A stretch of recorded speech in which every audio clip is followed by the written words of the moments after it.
কি এক রেস্টুরেন্টে গেলাম যেখানে গিয়ে আমাকে রান্না করে খেতে হলো। আসলে রান্না যেন আমার পিছুই ছাড়ে না। যাই হোক, এটা হচ্ছে একটা জাপানিজ ট্র্যাডিশনাল রেস্টুরেন্ট। রেস্টুরেন্টের কথায় পড়ে আসছি। আসলে সময়ের কারণে বা সব কিছু মিলে দেখা যায় যে ক্লিপ নেওয়া হলেও আমি লং কোনো ভিডিও বা হচ্ছে ভয়েস দিয়ে ওভাবে এডিট করে আমি কোনো কিছু শেয়ার করতে পারি না। তো যাই হোক, একটা নতুন এক্সপিরিয়েন্স হলো, সেটা একটু শেয়ার করছি আপনাদের সাথে। তো গতকালকে ছিল হচ্ছে স্যাটারডে। আর ভাগ্যক্রমে আমি আমার হাজব্যান্ডকে বাসায় পেয়েছি।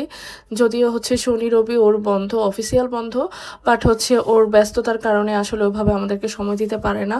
তো আমরা চলে গিয়েছিলাম হলুদ পাতা দেখার জন্য। আসলে অটামের এই সময়টা খুবই সুন্দর। আর এবছর কেন জানি শীতটা খুব তাড়াতাড়ি চলে আসছে।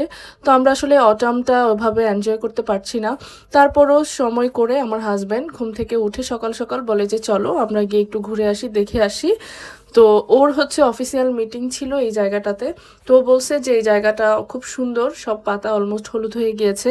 আর এমনিতেও হচ্ছে টোকিওতে অটামটা একটু দেরি করেই আসে, দেরি করে হচ্ছে গাছের পাতাগুলো হলুদ হয়। তো ওখানে গিয়ে আমরা কিছু ছবি টবি তুলে চলে গেলাম হচ্ছে স্টেডিয়ামে।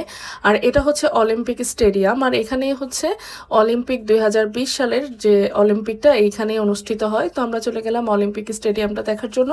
যদিও হচ্ছে আমরা ভেতরে ঢুকিনি, কারণ আমরা সবাই খুব ক্লান্ত ছিলাম, টায়ার্ড ছিলাম। আসলে ছোট বাচ্চা নিয়ে তো ওভাবে ঘোরাও যায় না। তো আমরা স্টেডিয়ামে একটু ফটোশ্যুট করে একটু ভিডিও ক্লিপ নিয়ে চলে যাচ্ছি আমরা একটা রেস্টুরেন্টের খুঁজে। তো আমার হাজব্যান্ড হচ্ছে নতুন নতুন রেস্টুরেন্ট হচ্ছে ওর তো মানে অনেক ট্রাই করা হয়। তো আমাদেরকে নিয়েও ওর যেটা ভালো লাগে ও আমাদেরকে নিয়েও ট্রাই করার চেষ্টা করে রেস্টুরেন্ট। আর এটা হচ্ছে একটা জাপানিজ রেস্টুরেন্ট। এটা হচ্ছে একটা ওকোনোমিয়াকি রেস্টুরেন্ট। এখানে হচ্ছে খাবারগুলো সব কাঁচা সার্ভ করবে। আর আপনার টেবিলের সামনে হচ্ছে এই যে দেখতে পাচ্ছেন, এটা হচ্ছে যে একটা প্যান বা কড়াই, নিচে হচ্ছে ওরা আগুন জ্বালিয়ে দেয়। আর এই হচ্ছে কড়াইয়ের মধ্যে আপনারা রান্না করে খাবেন। আর সাথে যত রকমের স্পাইসেস দেওয়া দরকার ওরা হচ্ছে পাশে দিয়ে রাখে। তো আমরা বসার পর আমাদেরকে ড্রিঙ্কস এবং হচ্ছে আমাদেরকে টাওয়েল দিল হাত মুখ মোছার জন্য। আর এই যে সব খাবার হচ্ছে এখানে কাঁচা কাঁচা। তো এগুলো হচ্ছে রান্না করে খেতে হবে। সাথে সস দিয়ে দিয়েছে, সালাদ দিয়েছে। আর স্পাইসেসগুলো হচ্ছে টেবিলের পাশেই থাকে। তা আমি হচ্ছে প্রথম ট্রাই করছি, যে মানে আমি তো খুব এক্সাইটেড। তো যদিও এটা আসলে আমার আমার হাজব্যান্ড আরও আগেই বলেছে যে চলো একদিন নিয়ে যাই, তো আমি আসলে ওইভাবে আগ্রহ দেখাইনি। আমার খুব মানে আমার ইচ্ছা হয়নি। তো আজকে বললাম যে আচ্ছা ঠিক আছে চলো যাই। তো এই হচ্ছে রান্নাবান্না শুরু হয়ে গেছে, এখানে রান্নাবান্না চলছে।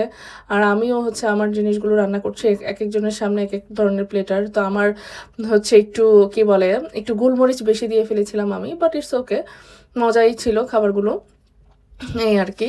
আর বিশেষ করে আমরা তো বাঙালি, আমাদের কাছে তো যাই হোক, তারপরও আমার কাছে জাপানিজ খাবার ভালোই লাগে খেতে, খারাপ লাগে না। এখন আসলে অভ্যস্ত হয়ে গেছি। প্রথম প্রথম যখন এসছিলাম তখন হচ্ছে এগুলো দেখলে মানে আমার ভালো লাগতো না, ওদের স্মেল নিতে পারতাম না, খাবারের স্মেল নিতে পারতাম না। তারপর হচ্ছে ওদের স্পাইসেসগুলো ভালো লাগতো না, সসের গন্ধগুলো ভালো লাগতো না। কিন্তু আসলে কিভাবে যেন এখন ভালো লেগে গেছে আমি জানি না। এই কথাটা আমার হাজব্যান্ড সবসময় বলতো যে দেখবা একসময় এখানে থাকতে থাকতে ওদের সবকিছু তোমার ভালো লেগে যাবে। তো এখন হচ্ছে আমার অবস্থাটাই, তো আমার অবস্থা এখন এরকম, এখন আমার জাপানের সবকিছুই ভালো লাগে। তো এখানে খাওয়া দাওয়া শেষ করে আমরা চলে যাই টোকিওর একটা খুব ফেমাস শপিং স্ট্রিট। আর আমার পেজের জন্য শপিং করতে, আমার পেজের নাম হচ্ছে জাপান টু বাংলাদেশ, ফেসবুকে সবাই চেক আউট করবেন। আর সব শেষ করে এখন বাসায় যাচ্ছি।